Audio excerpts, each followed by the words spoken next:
तो वहीं इसी बीच एक और बड़ी जानकारी मिल रही है। चंडीगढ़ में हमले की चेतावनी वाला सायरन बजा और चंडीगढ़ एयरफोर्स स्टेशन ने जारी किया अलर्ट। चंडीगढ़ में लोगों को घरों में रहने की हिदायत दी गई है, बालकनी खिड़की से दूर रहने की सलाह दी गई है।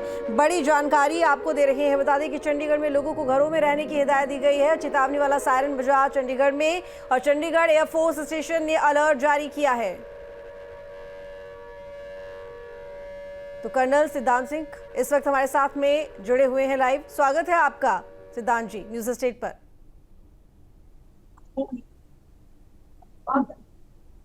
मेरी आवाज मिल रही है आपको सिद्धांत जी? मिल रही है। बहुत स्वागत है आपका न्यूज स्टेट पर सर। बहुत बहुत धन्यवाद। बिल्कुल, देखिए यहाँ पर आखिरकार वो स्थिति आ गई है, वो वक्त आ गया है जब आमना सामना भारत और पाकिस्तान का हो रहा है। हालांकि सबसे बड़ी बात यहाँ पर यह है कि भारत हर जवाब यानी कि मुंह तोड़ जवाब पाकिस्तान का दे रहा है, वो भी हर मोर्चे पर। लेकिन उसके बावजूद भी पाकिस्तान की जो गीदड़ भभकी है वो देखने को मिल रही है। लगातार पाकिस्तान भी हमला कर रहा है। मैं जवाब दूं? बिल्कुल बिल्कुल। देखिए, पाकिस्तान अपने विनाश के रास्ते पर चल पड़ा है और इस प्रकार की हालत पाकिस्तान में पिछले 2-3 साल से चल रही है। जो आर्थिक दृष्टि से इतना गिर गया था पाकिस्तान कि वहां पर आम आदमी को खाने के भी लाले पड़े हुए थे। जब भी पाकिस्तान में ऐसी स्थिति आती है तो पाकिस्तान की सेना अक्सर भारत से दुश्मनी को कम मुद्दा उठाती है। और इस वक्त भी पहलगाम में जो हमारे टूरिस्टों को मरवाया है पाकिस्तान ने, सेना ने, उसका उद्देश्य केवल यही था कि वहां की जनता का ध्यान बटाना। मगर इस बार उसको ये पता नहीं था कि 2008 वाली सरकार नहीं है भारतवर्ष में। इस वक्त भारतवर्ष में मोदी साहब की सरकार है और मोदी हर बात का जवाब तुम्हें जरूर देंगे। और इसी कारण से जो पाकिस्तान को हमने जवाब दिया है, पिछले 3 दिन से लगातार जो जवाब दिया जा रहा है, उससे पाकिस्तान को साफ हो जाना चाहिए कि यदि भारत के साथ वो दुश्मनी बढ़ाएगा तो पाकिस्तान का उसी हालत होगी जो गाजा की हो चुकी है और जो यूक्रेन की देश हो चुकी है। यूक्रेन अपने विकास से 50 साल पीछे धकेला जा चुका है रूस के द्वारा। यदि पाकिस्तान अपनी आदत से बाज नहीं आएगा तो पाकिस्तान को भी जमी दोज उसी तरह कर दिया जाएगा जिस प्रकार की गाजा हुआ है, जिस प्रकार की यूक्रेन हुआ है। इसलिए मेरी एडवाइस पाकिस्तान को यही है कि अपनी हरकतों से बाज आए, अपने देश की भलाई सोचे और भारत जैसे शक्तिशाली देश से कोई पंगा न ले। भारत तकनीक के रूप में इतना विकसित हो चुका है कि पिछले 3 दिन से जितने भी ड्रोन और रॉकेट उसने फायर किए हैं, कोई भी ड्रोन रॉकेट अपने एम पर, अपने टारगेट पर नहीं पहुंच पाया है। उससे पहले उसे डिस्ट्रॉय किया जा चुका है। उसके 3-3 एयरक्राफ्ट उनको मार गिराया गया है।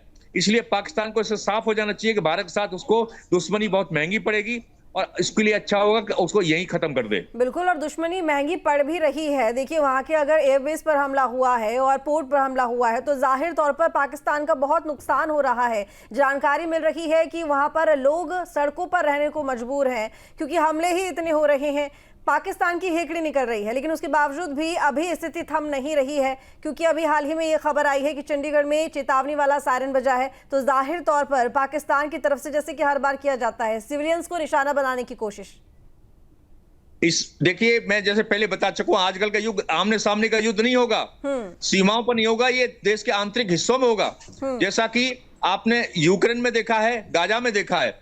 जब भी हमास ने हमारे ऊपर हमला किया, सॉरी इजराइल के ऊपर हमला किया, इजराइल ने भी उसका जवाब गाजा के रिहायशी एरिया में फायर करके किया।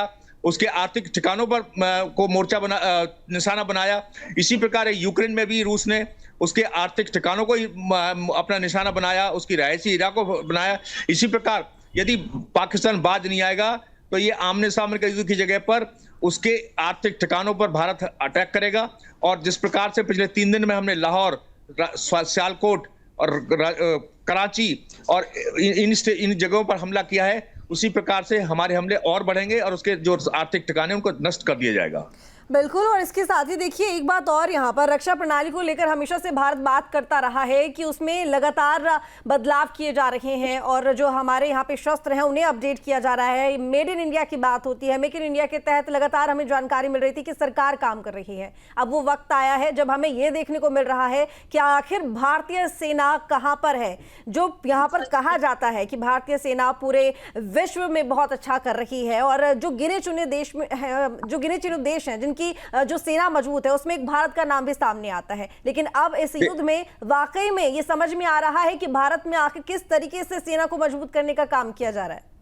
देखिए, भारतीय सेना एक सैनिक महाशक्ति बन चुकी है विश्व के अंदर और हमने 2021 में ये S-400 सिस्टम एक्वायर किया था, जिसके बाद से चीन भी हमसे थर-थर कांपता है as far air defence is concern. और चीन का एयर डिफेंस की जो पोल खुल चुकी है, जिस प्रकार से पाकिस्तान के अंदर हमारी सारी मिसाइलें, सारे रॉकेट्स अपने निशाने पर लगे हैं, इसलिए चीन को भी अब महसूस हो गया है कि उसके सिस्टम जो है भारत के सामने कारगर नहीं है।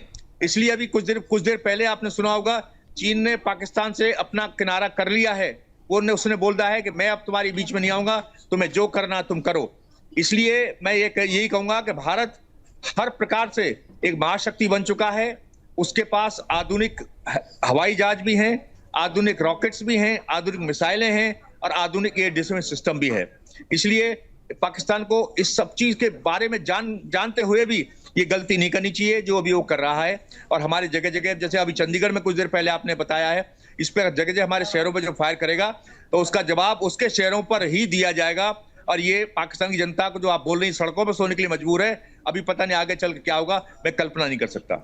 बिल्कुल ठीक कहा आपने। और देखिए एक चीज और यहाँ पर शिवदान जी, क्योंकि पाकिस्तान को चारों तरफ घेरने की कोशिश भारत की है, जल थल वायु, और इसके साथ ही जैसे कि अभी जानकारी थोड़ी देर पहले मिली थी कि जो डैम है वो भी खोले जा रहे हैं, बाढ़ की स्थिति बनी हुई है, पाकिस्तान डरा हुआ है। लेकिन कितना वक्त और उसे लगेगा घुटने टेकने में, क्योंकि जिस हिसाब से ये युद्ध चल रहा है, कितनी देर और पाकिस्तान टिक पाएगा भारत के आगे? देखिए, आमने सामने के युद्ध में पाकिस्तान 3 दिन से ज्यादा हमारे साथ टिक नहीं सकता है। मगर ये जो युद्ध हो रहा है मिसाइलों का, रॉकेटों का, इसका कोई लिमिट नहीं है। ये कब तक चलेगा? और ये तब तक चलेगा जब तक इसका पाकिस्तान का पूरा विनाश नहीं हो जाता, यदि उसने अपनी हरकतें बंद नहीं की तो। जिस प्रकार आप देख सकते हैं कि हमास का कोई स्टैंडिंग नहीं है, मगर फिर भी लगातार वो इजराइल से अपना युद्ध चला रहा है। इसी प्रकार से ये आजकल के आधुनिक युद्ध में कोई समय सीमा निर्धारित नहीं होती है, ये लगातार चलता रहता है। रॉकेट मिसाइल फायर होते रहते हैं और एक दूसरे को नुकसान पहुंचाने की कोशिश की जाती है। यही हाल अभी पाकिस्तान का होगा। इसलिए यदि उसे अपनी देश की कुछ चिंता है तो उसको युद्ध को फौरन बंद कर देना चाहिए, यानी तो उसका आर्थिक विकास जो कुछ थोड़ा घना हुआ है वो भी विनाश में मिल जाएगा। देखिए, आमने सामने के युद्ध में पाकिस्तान 3 दिन से ज्यादा हमारे साथ टिक नहीं सकता है। मगर ये जो युद्ध हो रहा है मिसाइलों का, रॉकेटों का, इसका कोई लिमिट नहीं है। ये कब तक चलेगा?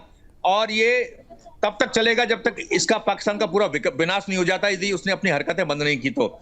जिस प्रकार आप देख सकते हैं कि हमास का कोई स्टैंडिंग नहीं है, मगर फिर भी लगातार वो इजराइल से अपना युद्ध चला रहा है।